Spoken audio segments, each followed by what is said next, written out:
welcome to another edition of Kyle Meredith With. It's the interview series presented by WFPK at WFPK.org, Consequence, and the Consequence Podcast Network. Thanks as always for making your way here and checking out the series. You know what to do. Like what you see, what you hear, hit that subscribe button. I put out 3 new interviews every single week, so it's a great way to keep up with your favorite artists. And I am so excited and honored today. I've got Nick Mason here. Hello, sir. Good afternoon. Good afternoon. You're, let's see, Saucerful of Secrets, back on tour once again. You got the Echoes tour. What round is this for you guys? Well, it's actually the continuation of something that we've been waiting 2 years to get back on the road. You know, we finished up in, I guess it was sort of 2019 or something, expecting to be out again shortly. And it's taken, as I say, at least 2 years to get back. And now, of course, we're hopelessly overexcited at the prospect of playing again. So when you launched this project, and for people that, you know, are still learning what this is, I mean, this is you and some great performers, some all-star performers doing the earlier pre-Darkside catalog of Pink Floyd.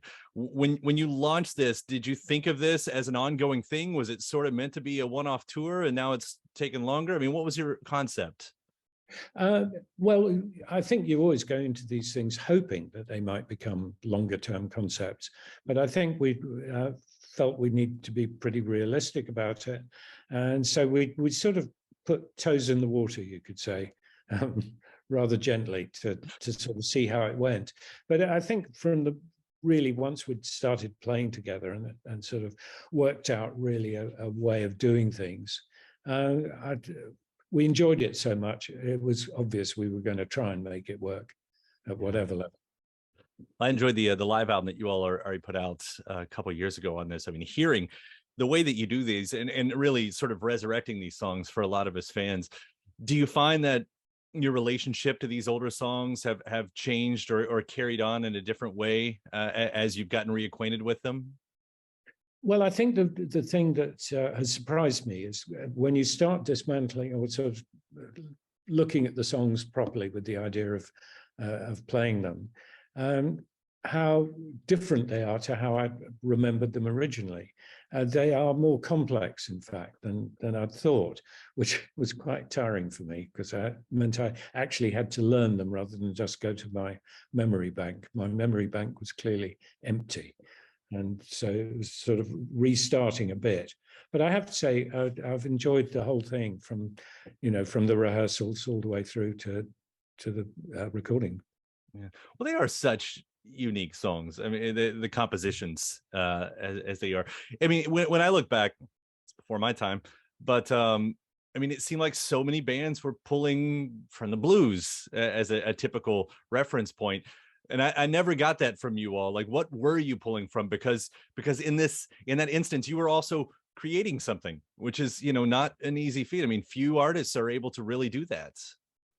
Yeah, I really can't explain it properly. The point you make about the blues is interesting because at the time, everyone, including us, wanted to be an R&B band. And I think there was the point at which it became clear there was no room for another one. And we'd better find something else. And then we just, Syd's writing, you tend to be directed by the writers to some extent, because that's what you've got that makes you unique. You really can't expect to make a career out of being the sort of fifth band to play Crossroads that night.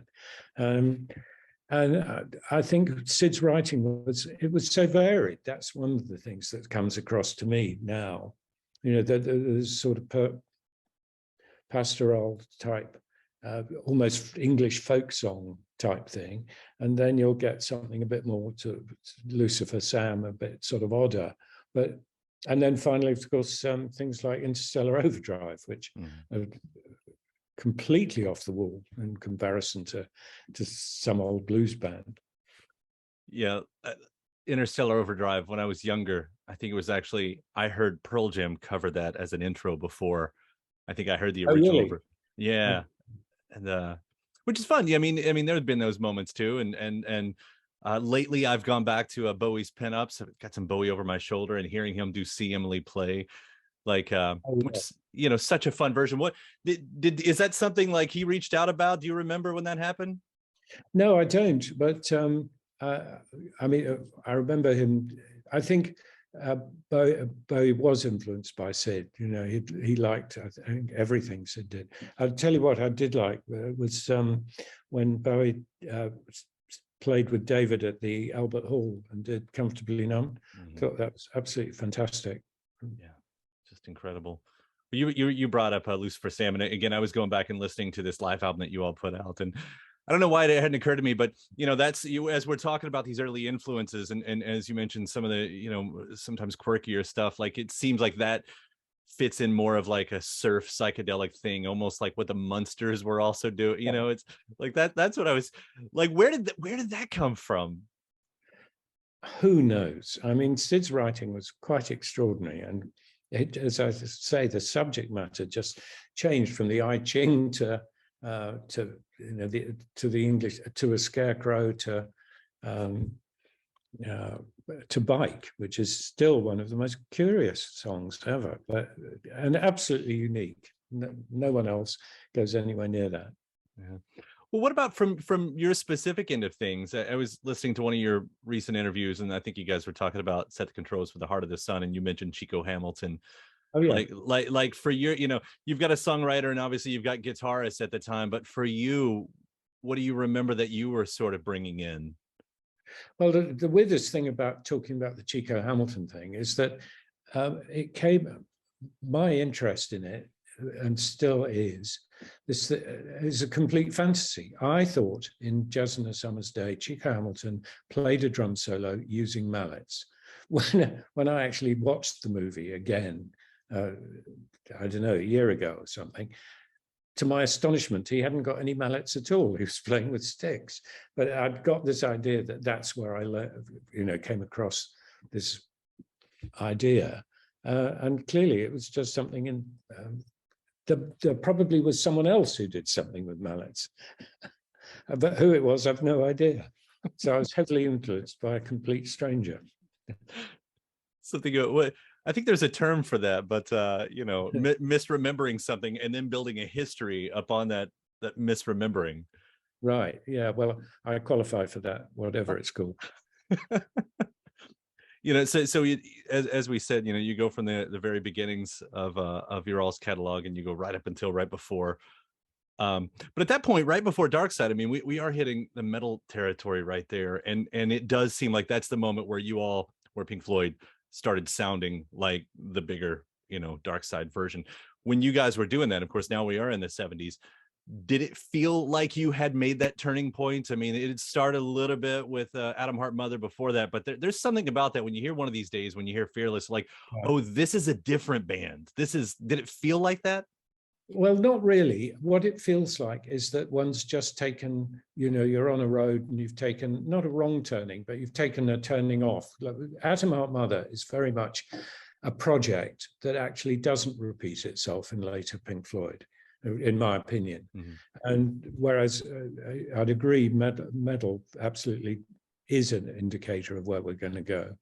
And Echoes eventually has a lot in common with Shine On, in my thinking anyway. And it's sort of interesting how these albums, some of them are very much part of a progression, and some of them are experiments.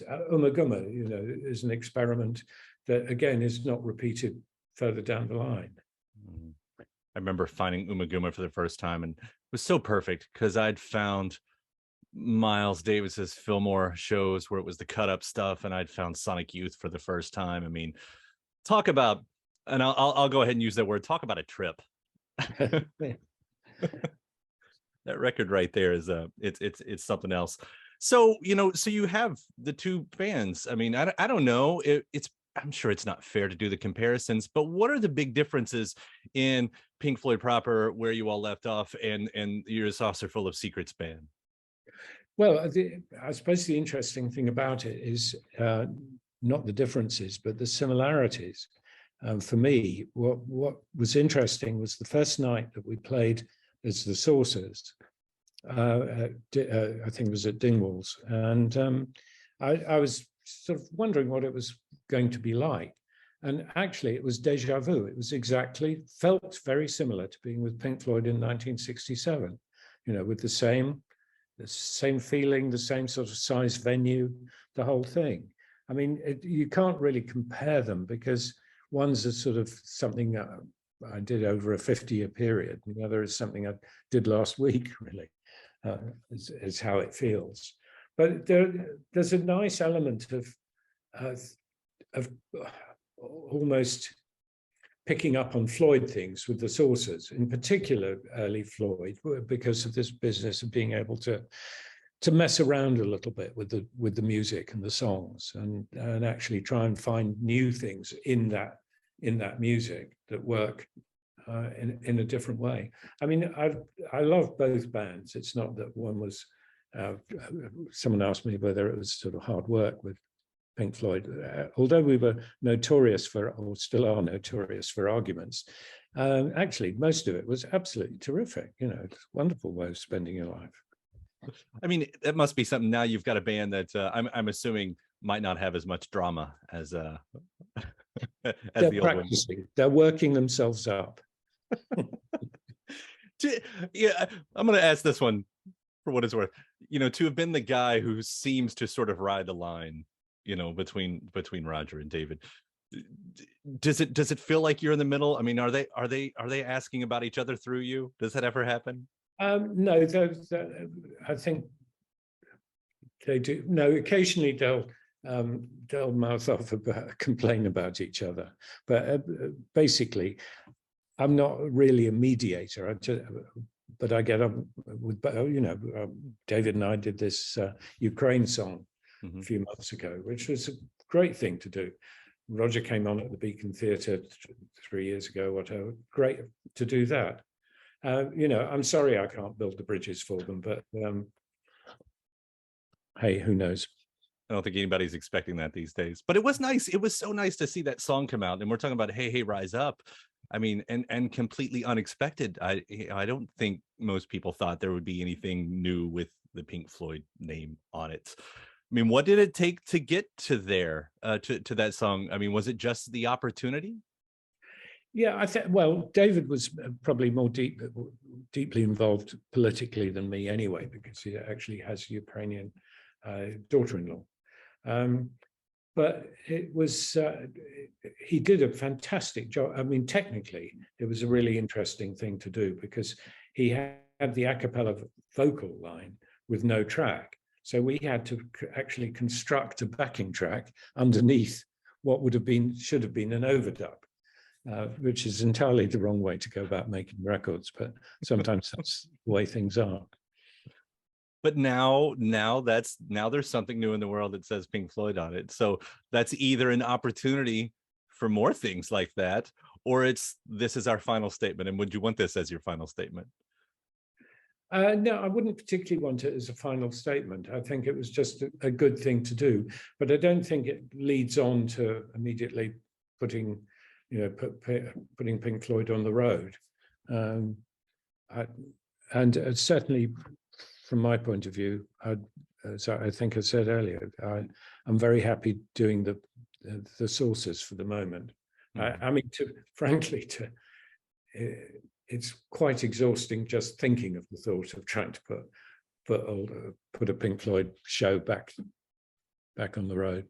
I'll tell you, as a greedy fan, I don't even need you back on the road, but if it means like you guys are just creating music, I think that's what I find exciting. Like right. This was a moment that wasn't a tour. This was just, this is something new. Like I'm that kind of greedy fan.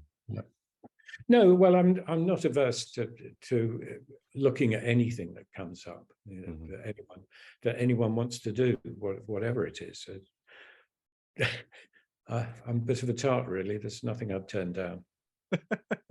I did also see, just quickly mention that the Animals, what is it, the 2018 edition remix? Like that's what's the story there? Because that's the next thing that I think that kind of drop, right? Yeah, well, I'm really pleased we're finally getting it to come out, because of all the albums we've made, that one was technically the least the least proficient, I suppose. Virtually everything else was done at Air or Abbey Road or whatever, and this was done in our own studio with sort of slightly cheaper recording equipment and so on. And so it lacks the polish, perhaps, of which is interesting as well, because it was made during the punk era. And so maybe that was part of it, that there was a deliberate attempt to make it appear a little bit more sort of hard-edged and dusty. Yeah. So it's actually nice to get it out and clean it up, really. You weren't the only band that kind of got influenced to go down that road a little bit. I'm excited about this, though. I'm excited to to hear this version myself and to see what you're doing again with the Saucerful of Secrets. I mean, I know you've, do you find that you all want to do anything original? I mean, you've inspired Gary to put out his own solo record, which was great to hear. Like, are you guys jamming on your own stuff in the background? No, we're not. And I'd said this question I've been asked before. I think the problem is that the real joy of this whole operation was about playing live. Now, whether there's an audience for new songs written by this band or by Gary or whatever, I don't know. But I certainly feel that we haven't exhausted what we've started here. And I think there's more playing and there's more thinking to be done on Saucers before we start looking at new music. And whether the world has an appetite for it. That's the big thing as well. You can do things for fun, but at the end of the day, you've also got to have an audience to make the whole thing work. Looks like the audience is at least there right now. Well, I'll flip that question real quick then. Are there still songs in the catalog that you all are looking at that you haven't? I mean, have you hit that wall yet? There's a lot of material there. I think people, including myself, underestimated how much material, and it's 7 or 8 albums worth, and it includes things like which we do with the Saucers, some of the tracks from the movies, the Barbet Schroeder movies, Obscured by Clouds and more, and those haven't. I mean, they were never played really live in the Floyd era. And some of them work really well as live pieces. Yeah, man, it's a great show. It seriously is a great show, and I cannot recommend it enough to just everybody I talk to about what you guys are doing.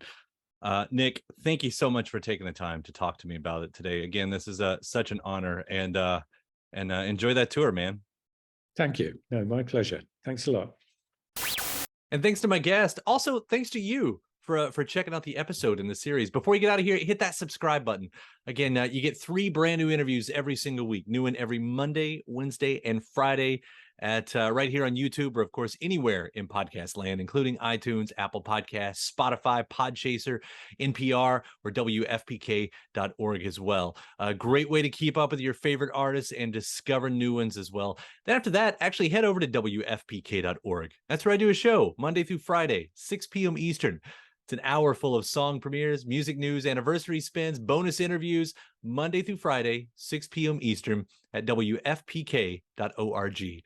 Consequence has your music and film news. You can also find me on the social media spots, Facebook, Instagram, mostly on Twitter. All 3 of them, the address is at Kyle Meredith. Do hope you like and follow along. That does it for another edition. I'm Kyle Meredith. I'll see you next time.